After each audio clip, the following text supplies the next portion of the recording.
Hello everyone, welcome to my YouTube channel. Let's know দৰ্শকসকল মোৰ আজিৰ এই ভিডিঅ'টিত মহাবাহু ব্ৰহ্মপুত্ৰ নৈৰ ওপৰত নিৰ্মাণৰত গুৱাহাটী উত্তৰ গুৱাহাটী সংযোগী দলংখনৰ বিষয়ে দুআষাৰ ক'বলৈ ওলাইছোঁ। দৰ্শকসকল এইখন এখন 6 লেনযুক্ত পথ।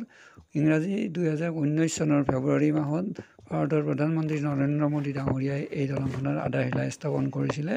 গুৱাহাটী আৰু উত্তৰ গুৱাহাটী অঞ্চল সংযোগ তথা যান-জঁট নিৰ্মূল কৰি সুচল পথ পৰিবহণৰ ব্যৱস্থা কৰিবলৈ প্ৰচেষ্টা হাতত লৈ নিৰ্মাণ কৰা এই হাইটেক কেবল ষ্টেড এক্সট্ৰা গ'জ দলংখনৰ ব্যয় মুঠ 3030.48 কোটি টকা হ'ব বুলি ধাৰ্য কৰা হৈছে।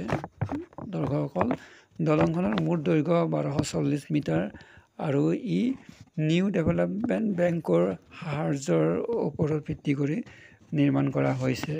এই দলংখনেই হ'ব ভাৰতৰ সবাতোকৈ দীঘল এক্সট্ৰা গ'জ দলং। দৰ্শকসকল ইণ্ডিয়ান ৰোড কংগ্ৰেছৰ গাইডলাইন মতে এই নিৰ্মাণ কৰা দলংখনৰ আয়ু অতি কমেও 100 বছৰ হ'ব বুলি বিশেষজ্ঞসকলে ঠাৱৰ কৰিছে।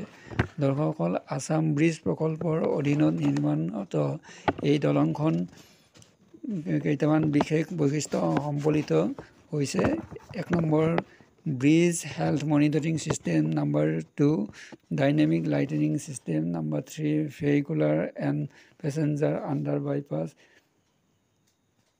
ৰেস্কিউ ষ্টেচন আদি। দৰ্শকসকল গুৱাহাটী উত্তৰ গুৱাহাটী এই দলংখন কামৰূপৰ ৰজা কুমাৰ ভাস্কৰ বৰ্মনৰ অৱদানৰ প্ৰতি স্বীকৃতিস্বৰূপে এই দলংখন তেখেতৰ নামত নামকৰণ কৰি কুমাৰ ভাস্কৰ বৰ্মন সেতু হিচাপে ইয়াক চিহ্নিত কৰা হ'ব।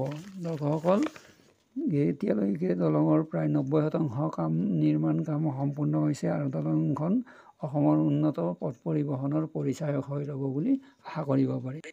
দৰ্শকসকল মোৰ এই ভিডিঅ'টি চাই নিশ্চয় আপোনালোকে ভাল পালে, আৰু যদি ভাল পালে তেন্তে মোৰ চেনেলটো ছাবস্ক্ৰাইব কৰি দিবলৈ আপোনালোকক অনুৰোধ জনালোঁ। ধন্যবাদ।